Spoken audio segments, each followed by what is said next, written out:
Obrigado, irmãos dos louvores. Podemos se assentar, igreja. É com grande alegria no meu coração que eu venho compartilhar algo do Senhor nessa noite. Antes de começar a palavra, eu gostaria de saber se tem alguém que nos visita nessa noite. Sejam bem-vindos. Deus abençoe a vida de vocês. Mais alguém aqui? Seja bem-vindo, Deus abençoe. Mais alguém aqui? Glória a Deus. Vamos dar uma forte salva de palmas para o Senhor.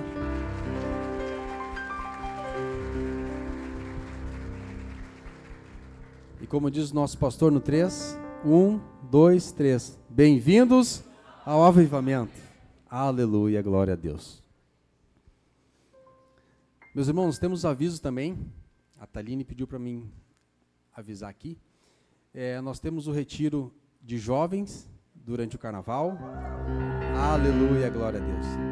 Meus irmãos, esse período do carnaval é um período bem complicado para a sociedade. É um período que a mídia, a televisão, traz coisas que vêm de contra o Senhor para dentro das nossas casas. E é por isso que nós, quanto igreja, nós temos o dever e a obrigação de estar oportunizando para os nossos jovens um local onde eles estarão aprendendo a palavra do Senhor, um local onde estarão em comunhão com os irmãos. Por isso que nós fizemos, durante esse retiro de carnaval, os retiros dos jovens, durante o período de carnaval.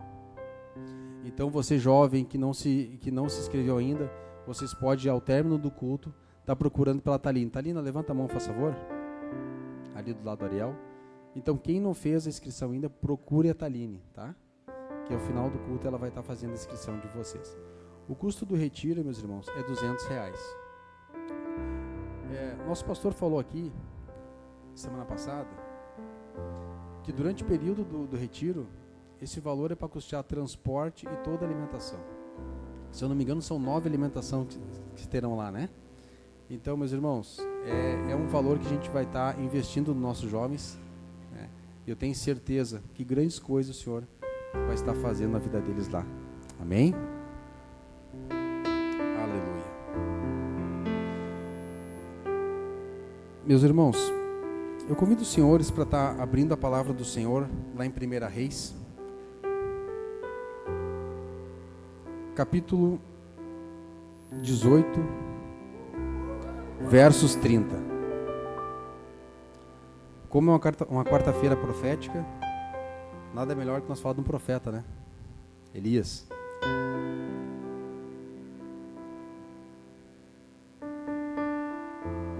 Primeiro a Reis, capítulo 18, versos 30 ao 31. Todo mundo achou? Amém? Passo a ler. Então Elias disse a todo o povo: Chegai-vos a mim.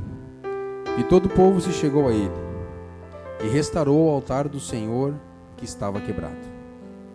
E Elias tomou 12 pedras, conforme ao número das tribos do filho de Jacó, ao que veio a palavra do Senhor, dizendo: Israel será o teu nome. Amém? Meus irmãos, o versículo tema dessa noite, esses 2 versículos que eu acabei de ler. Mas eu quero convidar os senhores para nós estar falando um pouco sobre a vida de Elias. Então eu vou retornar um pouquinho a parte da Bíblia ali para nós começar a entender quem foi o profeta Elias. O início do ministério do profeta Elias se dá em um momento conturbado que Israel está passando. É um momento onde o povo já está perecendo por estar praticando algo que vem de contra a palavra do Senhor. O momento que Israel está passando é um momento que está sobre o reinado de Acás. Acás foi um rei que, segundo a palavra do Senhor, desagradou muito o coração do Senhor. palavra fala ali que Acaz casou-se com Jezabel. Acaz é muito conhecido pela esposa dele, Jezabel. Jezabel foi uma esposa, foi uma pessoa na vida de Acaz que teve muita influência sobre a vida dele. E diante do reino de Deus, nós podemos ter dois tipos de pessoas. Pessoas que nos aproximam do Senhor e pessoas que nos afastam do Senhor. É apenas as únicas duas pessoas que existem. Não tem meio termo. Ou me leva para o Senhor ou me afasta do Senhor. Não existe meio termo. E Jezabel foi uma pessoa que exercia uma influência negativa sobre a vida de Acabe. Jezabel influenciou Acabe de forma negativa para que Acabe se desviasse do caminho do Senhor e começasse a cultuar deuses pagãos. Jezabel vem de um povo diferente, um povo que não tinha os mesmos costumes que Acabe. O costume de Acabe, do povo dela, era cultuar o deus Baal. E nós sabemos que Deus Baal era um Deus com D minúsculo, que adorava cultos de libertinagem. Se é que podemos chamar de culto aquilo que era prestado para ele. Momento onde inúmeras perdições, libertinagem, entre mulheres, homens, crianças, eram praticadas diante de Deus Baal. Pedofilia, necrofilia, era praticado diante de Deus Baal. Pessoas eram sacrificadas, crianças eram sacrificadas. E esse Deus que teve influência da vida de Jezabel sobre a vida de Acabe, não simplesmente levou Acabe para desagradar a Deus, mas todo o povo de Israel que sofreu influência do rei também estava na perdição, porque começaram a desagradar a Deus. E aonde há pecado, Deus não está ali. Tudo aquilo que nós façamos, que vem de encontro à palavra do Senhor, que desagrada a Deus, o Senhor não está ali. E muitas vezes nós estamos sob a influência de pessoas que, sem nos perceber, vai nos afastando do Senhor. As conversas, o modo de ser, o modo de pensar, o modo de agir, isso vai nos contaminando e vai nos apartando do Senhor. E o Senhor vai se afastando de nós e nós não percebemos isso. Até o ponto que nós não conseguimos mais ouvir a voz do Senhor. E aqui, eu quero falar agora com os jovens. Jovens solteiros, eu quero falar agora com vocês. Vocês que estão se preparando ou pensando num casamento, procurem pessoas cristãos para um relacionamento. Pessoas dentro da igreja. Não busquem pessoas no mundo para vocês terem uma aliança no casamento e pensamento depois ele vem para a igreja e a gente converte ele. Não. Vamos fazer o contrário. Traz ele para a igreja, converte ele depois tu casa. Amém? Amém? Quem está comigo? Amém?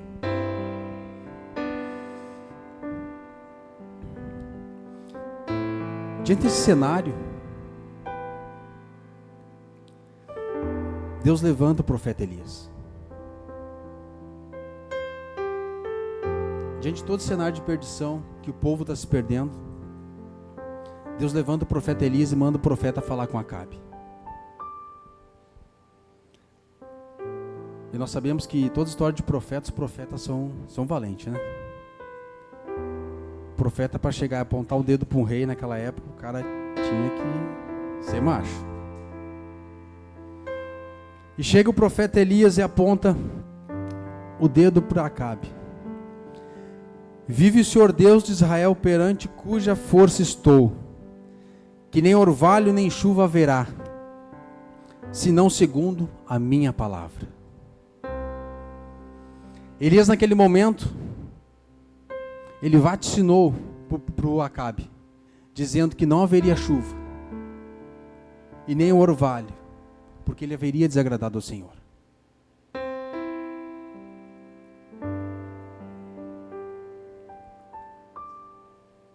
Naquele momento,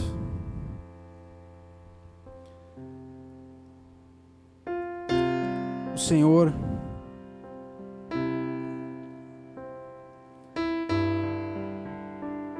fala ao coração de Elias e pede para Elias: Elias,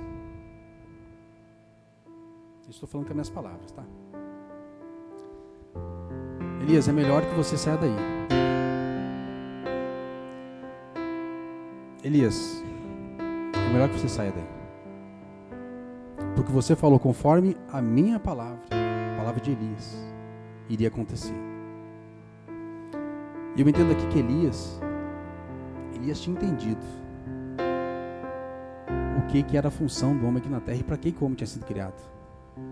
Porque Elias, nesse momento, ele exerceu a função de domínio aqui na terra, para aquilo que nós somos criados. O senhorio da terra. Elias era o senhorio aqui, porque ele falou conforme a minha palavra, porque o Senhor deu essa autoridade para nós. Só que o Senhor de Elias era o Deus de Israel. Nós somos o senhorio aqui na terra, mas o nosso Senhor é o Todo-Poderoso, Criador dos céus e da terra. Amém? Elias sai da presença de Acabe e obedece o Senhor. E o Senhor diz: Elias, te retira e vai para o ribeiro de Querite. Meus irmãos,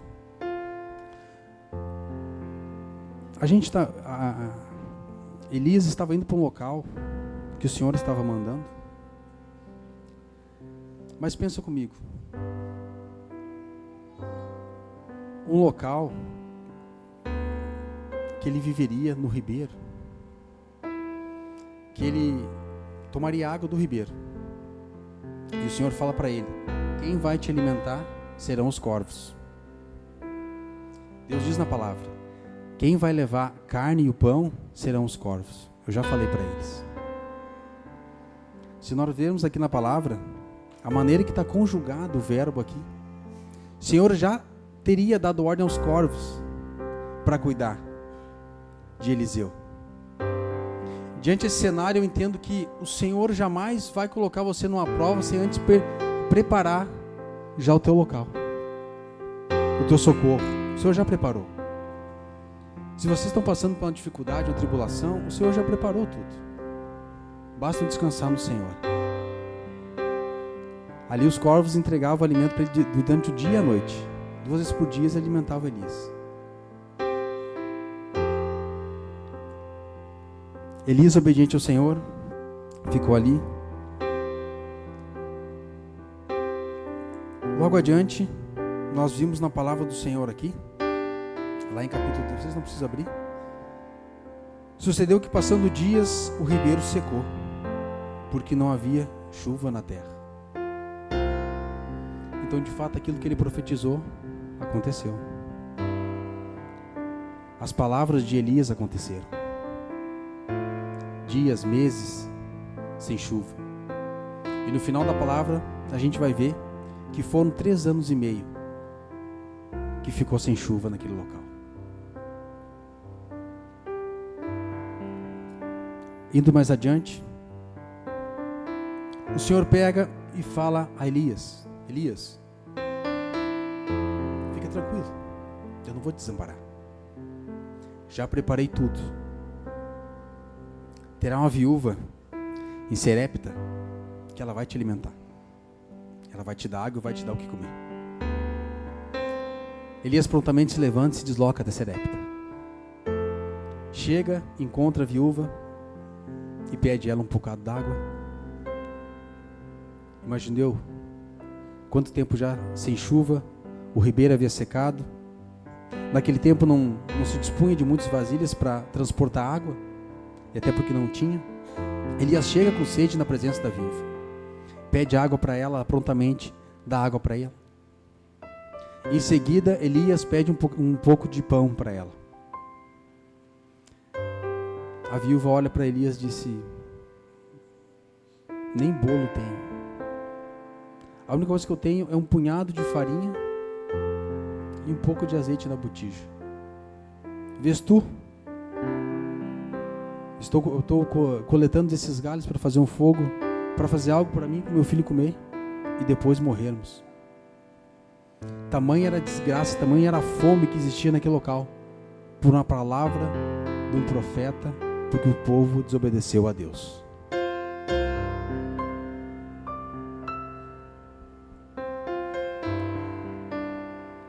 Disse Elias à viúva: não temas, vai fazer conforme a tua palavra. Porém, faz dele primeiro para mim um bolo pequeno e trazer-me-no aqui. Depois farás para ti e para o teu filho. Imagina nós pedirmos que a viúva venha primeiro trazer o alimento para o profeta, para o homem, e deixar o seu filho e ela por último. Isso nós podemos ter como lição que a primícia, o primeiro, é para Deus. O momento que nós ofertarmos para Deus o que nós temos de melhor, o primeiro, jamais faltará azeite e farinha na nossa botija. Porque o Senhor cuida, o Senhor entende o coração de cada um de vocês, cada um de nós. O Senhor entende a necessidade de cada um. E jamais faltará botija, jamais faltará azeite na botija e jamais faltará farinha na panela. Isso foi falado pelo profeta Elias, até que a chuva viesse. E da mesma forma, eu profetizo sobre a vida de vocês, que jamais faltará algo na vida de vocês, quando vocês entregarem para o Senhor tudo aos pés da cruz.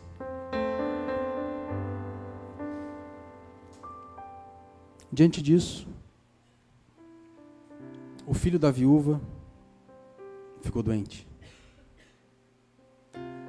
Diante daquele cenário, não sei por causa da falta de água, enfim, ele ficou doente e ele veio a perecer. Elias, vendo o desespero e o pranto daquela mãe, pegou o menino no colo, colocou ele no leito dele e orou ao Senhor.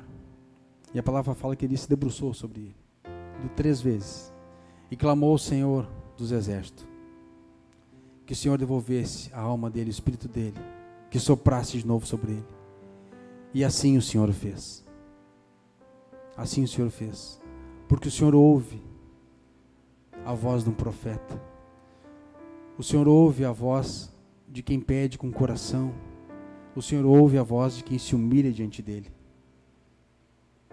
O Senhor ouve. A mulher naquele momento reconhece então e disse a Elias: nisto conheço agora que tu és homem de Deus, e que a palavra do Senhor na tua boca é verdade. Meus irmãos, aqui se passaram 3 anos depois desse episódio. E o Senhor torna a falar com Elias. Agora o Senhor pede e diz para Elias: Elias, apresenta-te a Acabe, aquele rei que tu profetizou, que a nação de Israel iria perecer por falta de chuva. Vai e apresenta-te a ele. Meus irmãos, há poucos dias nós ficamos sem água, acho que 1 semana, 5 dias. O caos que ficou isso aqui. Há pouco tempo nós estávamos com mês sem chuva. Já começaram os poços a secar. Tinha relato que os poços de Sanga Funda haviam secado. A grama estava morrendo. Os animais passando fome.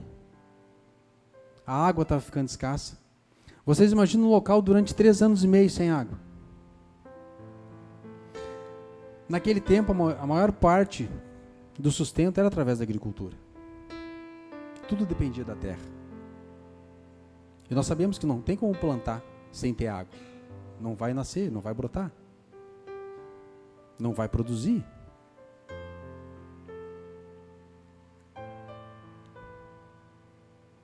Os animais necessitam de água. Nós não suportamos sem água. Nós até ficamos uns 30 dias sem conseguir ingerir alimento sólido. Mas beber água, gente, 4 dias, 5. O nosso corpo já começa a bugar. E Elias, temente ao Senhor e obediente ao Senhor, vai até Acabe. Neste período, Acabe chega e chama Obadias, que era o mordomo dele. Tamanho caos que era e fome naquele local. E disse para Obadias: Obadias, sai e procura todo o leito, toda a fonte de água que tiver. E próximo a ela procura ver se tem algo verde, algum broto, um rebento, que nós possamos alimentar os cavalos e os jumentos, para que eles não pereçam. E naquele momento, Acabe e Obadias, cada um vai para um local, para um ponto, cada um vai para uma direção, para achar esse alimento para o gado não perecer. Obadias toma um rumo, e Elias vinha um rumo dele, e os dois se encontraram. E a palavra fala que Obadias era temente ao Senhor, que ele temia o Senhor, Deus dos exércitos. E Obadias reconheceu quando enxergou um profeta. E Elias, naquele momento, fala para Obadias: avisa Acabe que eu estou aqui. E Obadias naquele momento fala: Acabe, Elias, como farei isso? Nós estamos todo esse tempo, por ordem do rei, à procura, à tua procura. No momento não levamos muito a sério que isso iria acontecer, mas nós já estamos há muito tempo te procurando, que o rei quer teu pescoço. E nós falamos para ele que nós não encontramos. Agora vai eu dizer que tu está aqui? Certamente o rei me matará. E Elias fala para ele: diz para ele que eu estarei aqui e eu me apresentarei hoje ainda na presença dele. E de fato é o que acontece. Elias vai à presença de Acabe, e Acabe, ao enxergar ele, diz: és tu o perturbador de Israel?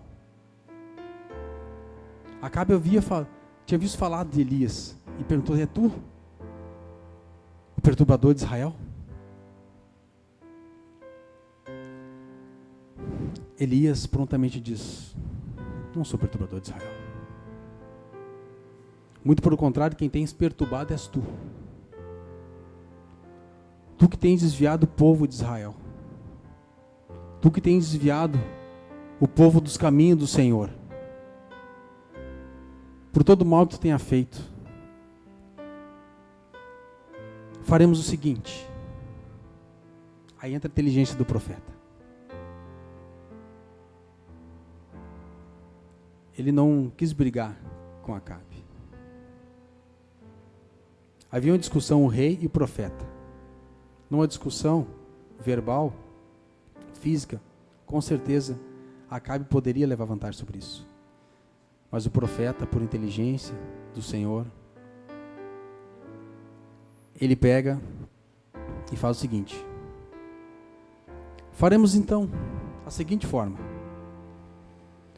Tu chama todos os 450 profetas de Baal e mais os 400 profetas de Azirá, que assentam à mesa de Jezabel. Ele está dizendo que tem 850 profetas aqui, imundos, porque estavam na mesma mesa de Jezabel. Vamos fazer o seguinte: tu chama todos eles aqui, e nós iremos pegar 2 novilhos. Um eu entregarei para eles, eles podem escolher. Pode ser os primeiros a escolher. Escolhe esse novilho, sacrifica ele, coloca as partes diante do madeiro, da lenha, não coloque em fogo, que da mesma forma eu farei. Pegarei meu novilho, sacrificarei, colocarei em cima da lenha e não colocarei fogo. E nós oraremos ao Senhor, e o Senhor irá consumir o sacrifício. Elias dá oportunidade para eles começarem. Acabe, os teus profetas podem começar. E a palavra fala que os profetas de Baal, eles sacrificaram aquele novilho, colocaram sobre a lenha e oraram, clamaram, pediram, desde a parte da manhã até o meio-dia, e nada acontecia. Ele nesse momento até fala para os profetas: clamem mais alto, porque eu acho que o Senhor de vocês não está escutando, ou talvez ele tenha saído. E nada acontecia naquele local, nada aconteceu.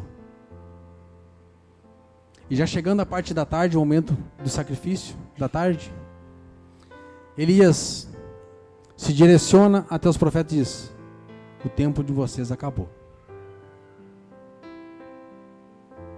O Deus de vocês não escutou vocês. Eu pulei uma parte aqui perto do meio-dia, quando Elias falava que Deus não estava escutando eles. A palavra fala que o sacerdote, que os profetas de Baal cortavam, se mutilavam, e o próprio sangue aspergiam sobre o holocausto ali. E mesmo assim nada acontecia. Agora é a vez de Elias. E é nesse tema que eu quero que vocês prestem atenção, porque o foco da pregação agora é esse. Então Elias disse ao povo: chegai-vos a mim.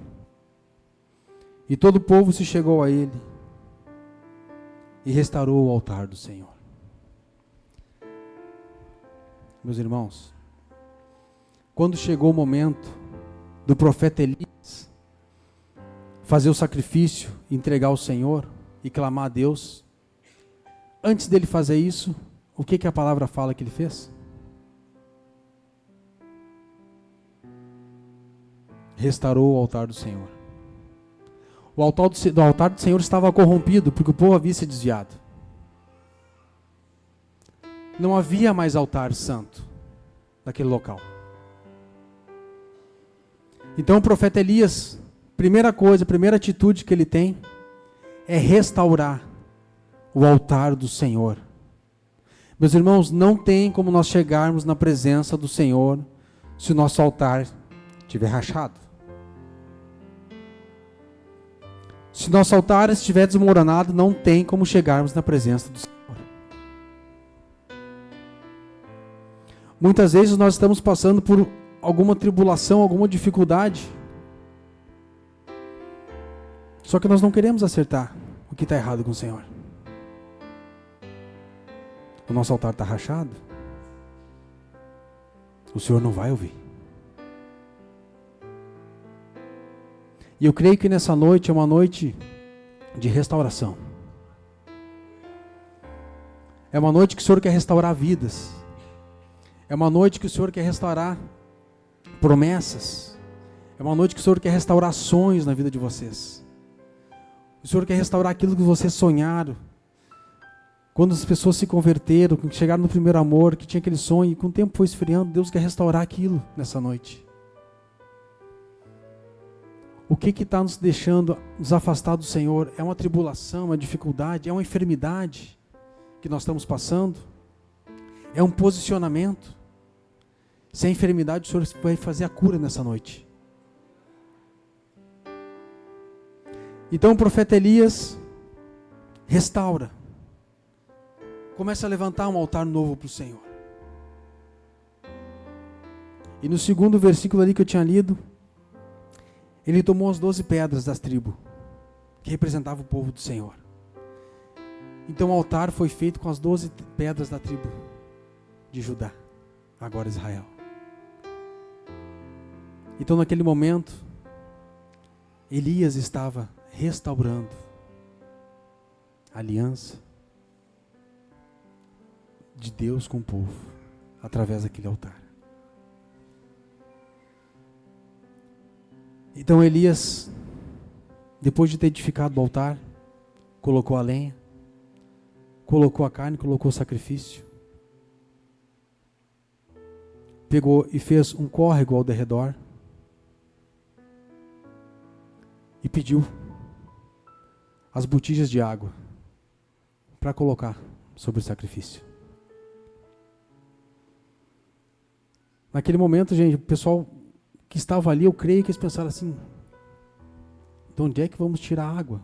3 anos e meio sem água aqui. A água que tem é para nós tomar. A única água que tinha estava nas botijas. Esse cara só pode estar maluco. E foi feito, foi obedecido à vontade de Elias. Foi derramado as botijas sobre o sacrifício. E o sacrifício, a lenha, foi toda encharcada. E não foi feito isso uma vez só. Foram feitos 3 vezes.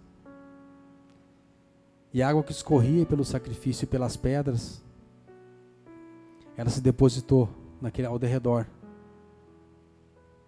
do altar de Deus. E ficou ali.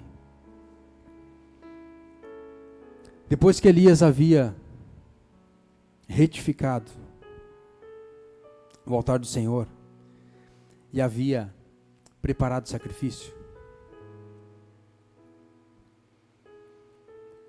ele ora ao Senhor dizendo: ó Senhor Deus de Abraão, de Isaque e de Israel, manifeste-se hoje que tu és Deus de Israel e que eu sou o teu servo e que conforme a tua palavra fiz todas essas coisas. Aqui ele reconhecia o poder do Senhor sobre a vida dele.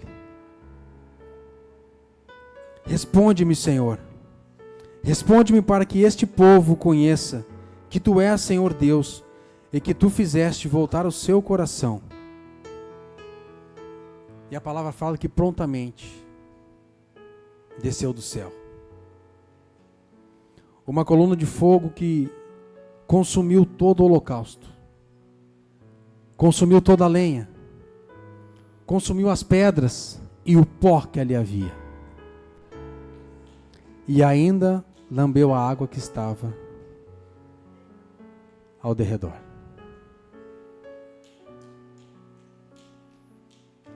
Grave bem isso que eu falei agora. O Senhor consumiu o holocausto, o Senhor consumiu a lenha, o Senhor consumiu a pedra, consumiu o pó e lambeu as águas. Nesse momento o povo se prostra e reconhece que somente Ele é Deus, somente o Senhor é Deus. Só o Senhor é Deus.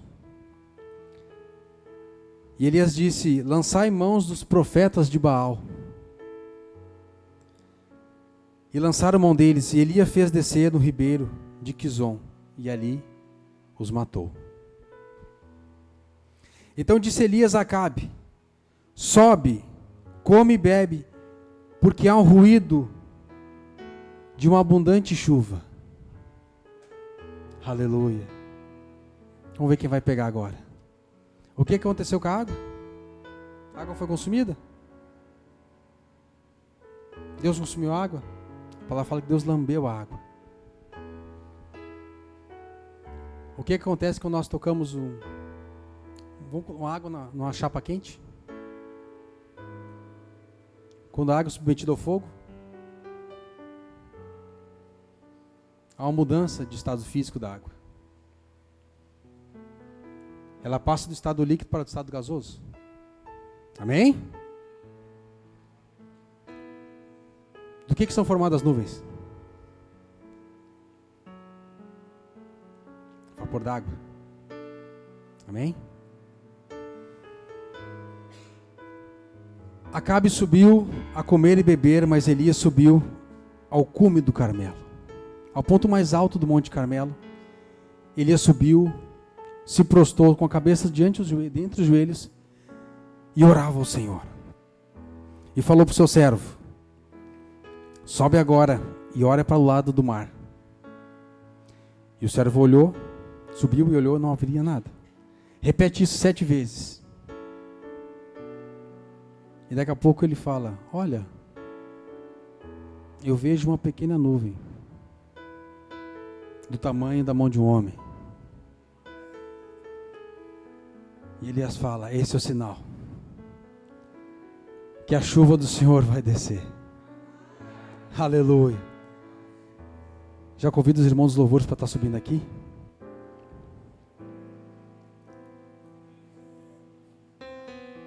Aquela água que molhou o sacrifício, aquela água que encharcou a lenha, ela submeteu a uma dificuldade maior, porque estava encharcado.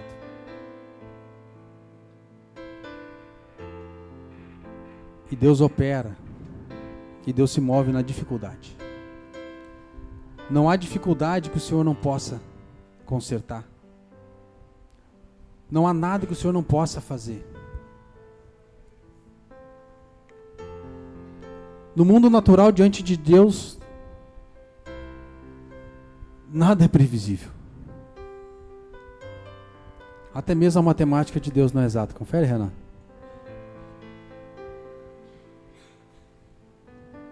Eu creio que aquela água que não foi consumida e foi lambida pelo Senhor, isso se tornou uma nuvem, uma pequena nuvem. Então, aonde a gente pensa, aonde nós não enxergamos a saída, o Senhor tem a saída. Aquele povo estava perecendo 3 anos e meio. Elias faz o sacrifício, prova que só há um Deus de Israel, e agrada o coração do Senhor. E o Senhor cessou a seca com a chuva.